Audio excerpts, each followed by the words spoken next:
Coming up in our newscast tonight. The stars of the historic summit set for Tuesday have arrived in Singapore and met the host nation's prime minister. Security is at an all-time high and it's a media frenzy near and around the event venue. Sung Kim and Choi Sun-hee, the two key high-level officials from the U.S. and North Korea respectively, met again this morning. A near 2-hour-long session is held to put the final touches in terms of preparations for the summit. In his weekly meeting with top aides, President Moon Jae-in shared his thoughts on the upcoming summit. He is confident the two leaders will do what it takes to help usher in a new era for the Korean peninsula and the world. News Center begins now.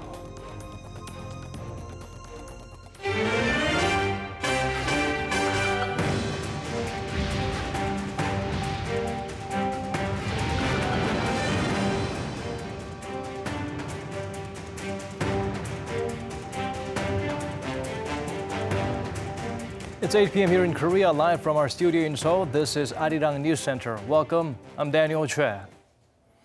As we have been doing all day, our starting point is once again Singapore, where the North Korea-U.S. summit will be held. Our Iji-won is standing by in the host nation as part of our special summit coverage team. Let's go straight to her at the International Media Center right now. Ji-won, what do you have for us? Daniel, U.S. Secretary of State Mike Pompeo held a press briefing about 2 hours ago, and he confirmed that U.S. President Donald Trump recognizes North Korean leader Kim Jong-un's desire for security and that U.S. is prepared to ensure that a North Korea free of weapons of mass destruction is also a secure North Korea. Pompeo also mentioned that the U.S. and North Korean delegates who had been negotiating over at the inter-Korean border village of Panmunjom for the past few days met again in the afternoon following their 7th meeting this morning, and that the two sides were still meeting as he spoke. Pompeo said the discussions were progressing quickly. They're in fact moving quite rapidly, and we anticipate they will come to their logical conclusion even more quickly than we had anticipated. And while correcting a New York Times report, Pompeo emphasized that the U.S. has been working for over 3 months with more than 100 experts in multiple times a week to address technical and logistical issues in dismantling North Korea's nuclear programs. He also said that the experts include people with specialized knowledge of North Korea's nuclear, chemical, biological, and missile programs.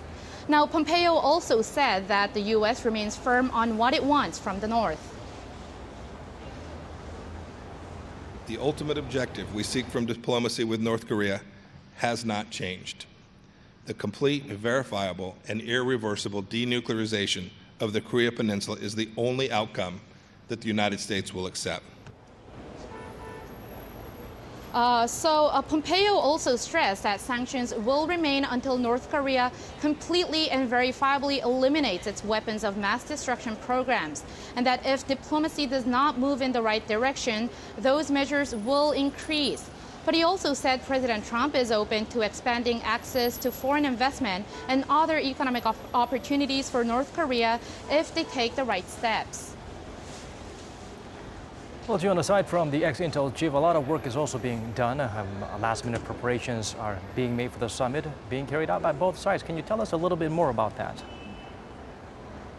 Sure, Daniel. The agenda of tomorrow's summit were being discussed in the meeting between America's ambassador to the Philippines, and who is also the former nuclear negotiator, Sung Kim, and North Korea's Vice Foreign Minister, Choi Sun-hee. And judging from Pompeo's briefing, it seems like the two could be getting closer to what they want. But to tell you what they were stuck on, inside sources have said that the discussions seem to have hinged on the notion of North Korea's complete, verifiable, and irreversible denuclearization, or CVID. Unnamed sources say the U.S. seeks to get a commitment from the North to CVID in writing, but Pyongyang is protesting strongly against the phrase because it sees it as portraying the regime as a defeated country. But with Pompeo having said that they are reaching a conclusion faster than they had expected, many are expressing careful optimism for tomorrow's summit.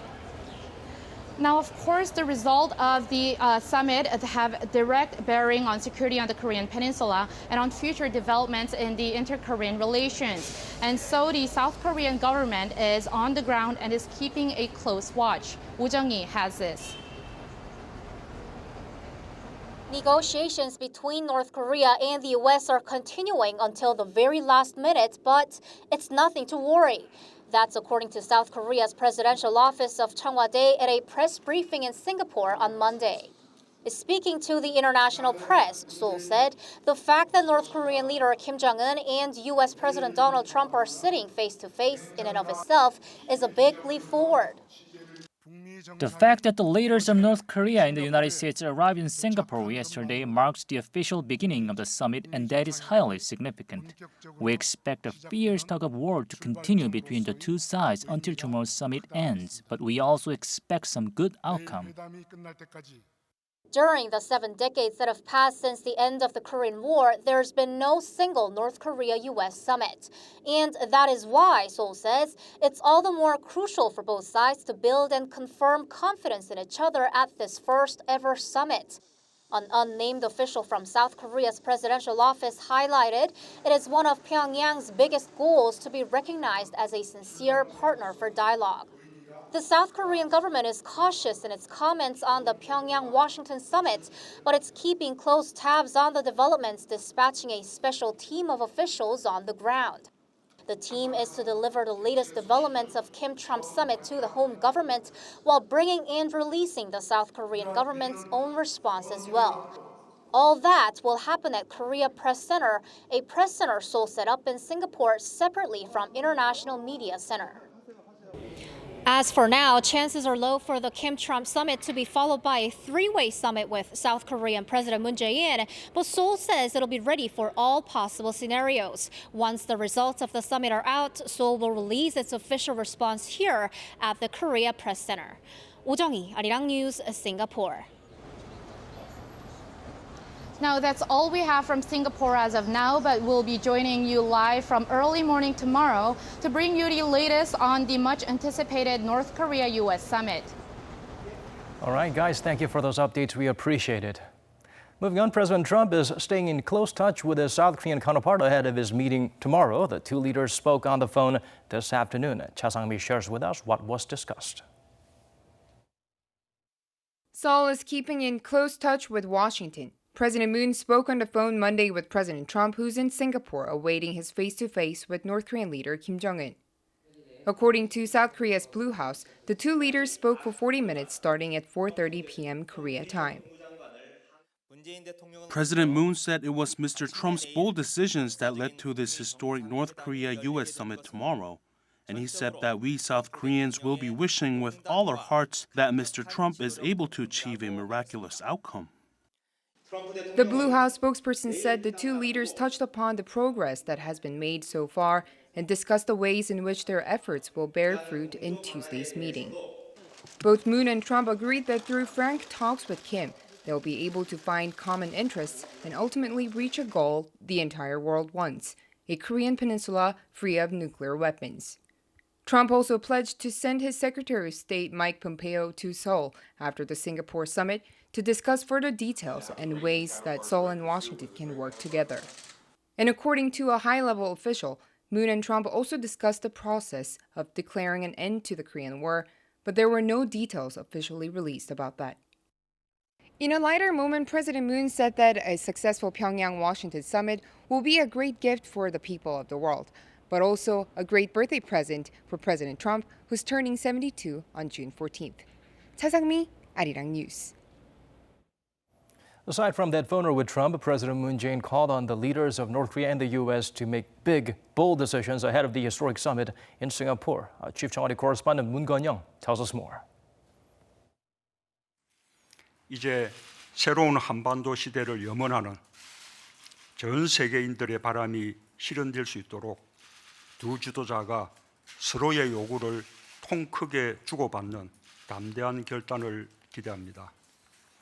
A big give and take by North Korean leader Kim Jong-un and U.S. President Donald Trump is what the South Korean president, who's been a major driver of rapprochement with the North, is calling for on the eve of what he's referred to as a historic turning point from war to peace.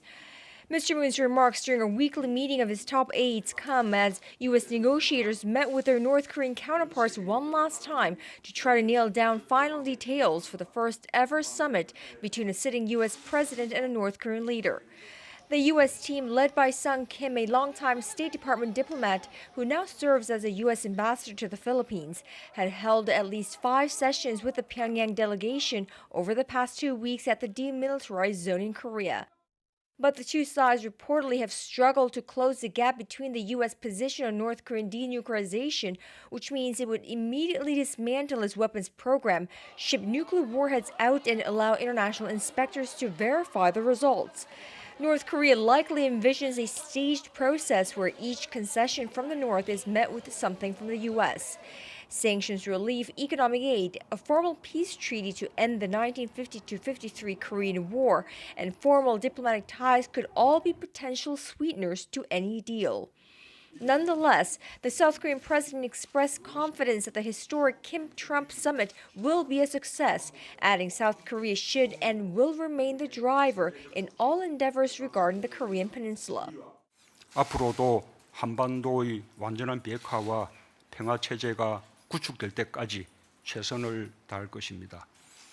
어떤 상황 속에서도 적어도 한반도 문제만큼은 우리가 주인공이라는 자세와 의지를 잃지 않도록 국민들께서 끝까지 함께해 주실 것을 부탁드립니다.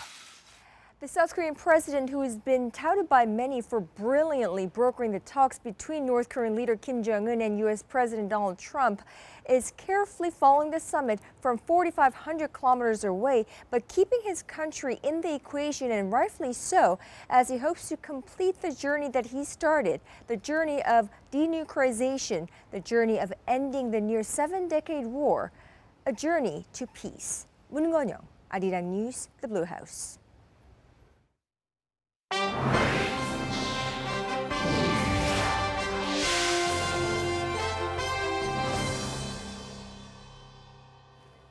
The summit that some thought was improbable did not become a reality quickly nor easily. New York, Singapore, and Panmunjom on the inter-Korean border, according to our Woo-Soo-young, talks through 3 different channels paved the way. Ahead of the anticipated summit between Donald Trump and Kim Jong-un, officials from both sides have shuttled through the so-called 3-track preparation talks to make the historic meeting happen and pave the way for a deal on denuclearizing the North. Despite uncertainty over whether the two leaders would meet as planned on June 12th, after the US leader abruptly called the summit off, the pre-summit talks began at the inter-Korean village of Panmunjom in Singapore and New York. Attending the Panmunjom talks from North Korea's side were Vice Foreign Minister Choi Sun-hee and Choi Gang-il, who oversees North American affairs. The US delegates included Ambassador to the Philippines Sung Kim and Specialists on Korea and Asia Affairs Alison Hooker and Randall Shriver. They would have reached, to a certain extent, a broad agreement and time frame on the complete, verifiable, irreversible denuclearization that the U.S. pushed for. The North has requested a gradual, step-by-step process with compensation including a security guarantee. Such a procedure would be needed for inspection and removal of the nuclear weapons, so the U.S. may have agreed implicitly. Meanwhile, the heads of protocol from both sides held talks in Singapore over the technical details of the summit, including security, protocol, and the specific meeting venue. Over in New York, high-level meetings took place between Kim Jong-un's top aide and former spy chief Kim Yong-to, US Secretary of State Mike Pompeo, and the CIA's Korea Desk Chief Andrew Kim. After the North Korean official's subsequent meeting with President Trump, the summit was declared back on again. His visit was a final piece of the puzzle. It seems talks on the protocol as well as the agenda had been wrapped up to a certain extent. So along with the result of his meeting with Pompeo, he would have personally conveyed Kim Jong-un's views on denuclearization to Trump, as well as the personal letter expressing his will to hold the talks. The two sides may have agreed on the wider framework on denuclearization, but the expert says the devil is in the details, and that Tuesday's summit is just the first of many discussions to come. Woo-Soo-young, Arirang News. After the historic sit-down, the two leaders could hold an additional meeting elsewhere. According to South Korean daily Joongang Ilbo, citing a local source in Singapore, Kim Jong-un has invited Trump to North Korea to hold a second summit in July. That the duo are looking to discuss denuclearization in general at the Singapore meeting, then proceed on to hash out the details in Pyongyang. If the second summit is held, it may be followed by another in Washington come September. Setting up an American embassy in North Korea. It's an idea Donald Trump is open to, citing sources familiar with the summit preparations. U.S.-based internet news site Axios reports it's one of the many topics that could be discussed at the meeting. The working groups of both sides have touched on establishing official relations. A U.S. embassy in Pyongyang was an option that was brought up. But according to a source close to the White House, such a move depends on what Trump gets in return, and denuclearization would have to be underway. Denuclearization is the focal point, of course, but there's more to cover during the summit, from economy, security to politics. Our Park Hee-jun zooms in on what more the two leaders will try to get out of their historic meeting. For weeks, it's been clear North Korea and the United States, or at least Kim Jong-un and Donald Trump, wanted the summit to happen despite some hiccups along the way. They have their respective goals and will be doing their utmost to achieve them in Singapore. The Trump administration's ultimate goal is North Korea's CVID, the regime's complete, verifiable, and irreversible denuclearization. President Trump initially demanded an all-in-one immediate package deal. The goal remains the same, but recently he's been tempering expectations about what can be achieved through one meeting, saying it will likely require a step-by-step approach. He's hinted several times that resolving the nuclear issue will not be a quick fix. And Washington is pushing to specify the method and timetable of Pyongyang's nuclear disarmament through the form of an agreement. What North Korea wants, however, is more complex. Pyongyang is demanding what many call CVIG, the complete, verifiable, and irreversible guarantee of the regime's security. This concept can be seen from political, economic, and military aspects. Politically, North Korea would have to be acknowledged as a normal nation, and Pyongyang would want to establish diplomatic ties with the U.S. and host each other's embassies. Economically, North Korea needs to scale down the level of international sanctions imposed on it, as the security of the regime requires a stable and robust economy. The North wants economic assistance as well, especially aid that will help it stand on its own feet. Finally, militarily, North Korea has been outspoken in wanting to avoid military threats. It's been highly critical of joint military exercises between South Korea and the U.S. To ensure there are no future threats, the regime will seek a declaration of the end of the Korean War and even further a peace treaty. The best scenario leading to a somewhat successful summit would be a fair exchange between the U.S. vision of CVID and North Korea's CVIG. There needs to be a fair balance between CVID and CVIG. The best result would involve North Korea agreeing to denuclearize within a short period of time. I don't think that will happen in Singapore, but nonetheless, the talks are greatly significant and will add momentum to the next possible round of talks. As President Trump has been saying, the Singapore summit is just the beginning and a process. More rounds of talks between the two leaders are expected before they reach a compromise. But nevertheless, the world will be watching how Tuesday's unprecedented historic event unfolds. Park Hee-jun, Arirang News. The two leaders won't simply strike a deal on denuclearization. Attention will be paid to the details as to how it will be achieved. And to learn more about the process and the possible duration, our Ko Ryun-hee turned to some experts for their insights. North Korea's denuclearization is a complex and troublesome process that requires not months but years of effort. Professor Siegfried Hecker of Stanford University believes the disarmament process could take approximately 15 years. According to a roadmap drawn upon with his colleagues, North Korea first needs to halt nuclear tests and all operations at nuclear reactors. This would be followed by the dismantling of missiles and nuclear facilities, which would then have to be monitored and inspected. The final step requires the North to eliminate its nuclear program and join the Non-Proliferation Treaty, redirecting its nuclear scientists and engineers to civilian programs. But other experts in South Korea say the process can be shortened to 2 years. President Donald Trump probably wants to speed up the process for his own political reasons. The U.S. presidential election will be held in 2020, and he'll want to accomplish denuclearization of the Korean Peninsula before it happens. Dr. Kim says the U.S. would first require the North to get rid of direct threats, ICBMs that are capable of hitting anywhere in the U.S. Then North Korea would have to discard its nuclear weapons and nuclear materials, as well as decommission nuclear facilities. Everything will ultimately have to be verified by international bodies. the entire process will be completed within 2 years. And according to experts, Washington is unlikely to tolerate North Korea's lack of commitment. If North Korea does not show commitment after a series of negotiations, the U.S. is likely to place additional sanctions and escalate its pressure on the country. If there is no significant change within a certain time period, the U.S. will have to force it through measures that it had originally planned but had not wished to use. But for it to be done smoothly and swiftly, Washington must offer certain guarantees and rewards in return. It must accompany denuclearization with a guarantee of the North Korean regime's safety. This entails establishing diplomatic relations with Pyongyang, concluding a peace treaty, and lifting economic sanctions.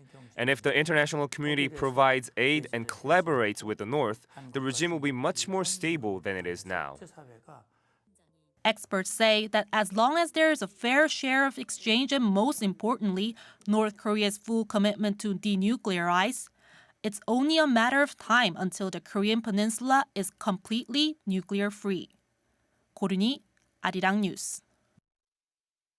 Countries neighboring the Korean peninsula are paying extra close attention to how the talks will develop. Park Ji-won turns the spotlight to how China, Russia, and Japan are rushing to avoid being left out. Ahead of the historic summit between Pyongyang and Washington, China seems to be maintaining its long-held special influence over North Korea. The Chinese government has offered North Korean leader Kim Jong-un a special jet for him and his personal entourage to travel to Singapore. The jet, equipped with secure satellite communications, has been used by top Chinese government officials, including President Xi Jinping and his personal aides, when traveling abroad. China will be looking to play a significant role in the current situation with North Korea. China is a main party of the issues of the Korean peninsula, and a signing party of the armistice agreement will continue to assume its appropriate role. Russia is also working to restore relations with Pyongyang. North Korea's state-run media reported earlier this month that North Korea and Russia have agreed to hold a bilateral summit later this year, commemorating the 70th anniversary of their establishment of diplomatic ties. Russia's foreign ministry conveyed its support for Pyongyang's will to denuclearize. Japan, meanwhile, is closely monitoring the situation surrounding the historic talks between Pyongyang and Washington by sending a delegation of senior officials to Singapore. The delegation, which includes the head of Japan's National Security Council, Shotaro Yachi, arrived in Singapore Sunday and is tasked with gathering information on the results of the talks. It is paramount that we urge the U.S. to push for a complete resolution of the North nuclear and missile issues, as well as abductee issues. With the Korean peninsula's neighbors closely watching the summit, the international power dynamics in the region could soon change based on the result of the summit talks. Park Ji-won, Arirang News.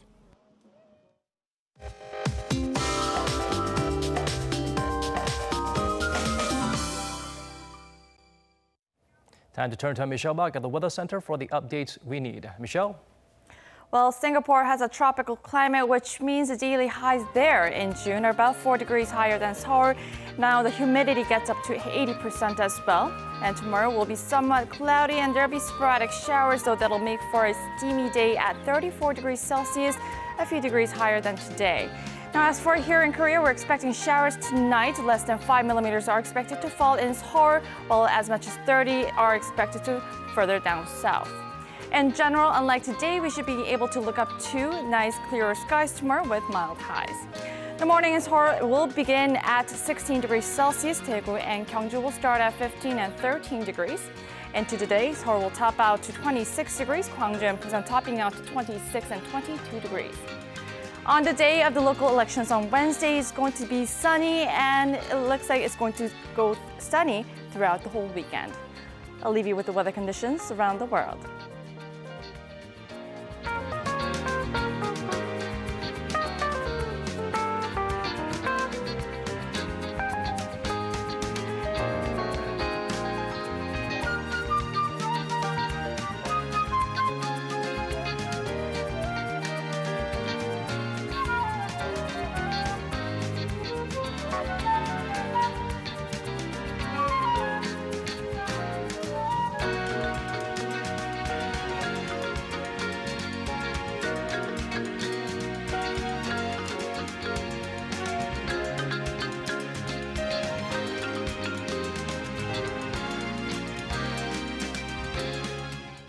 That's all from us for now. Do join us tomorrow for our all-day coverage of this special summit between Pyongyang and Washington tomorrow morning. Thank you for watching.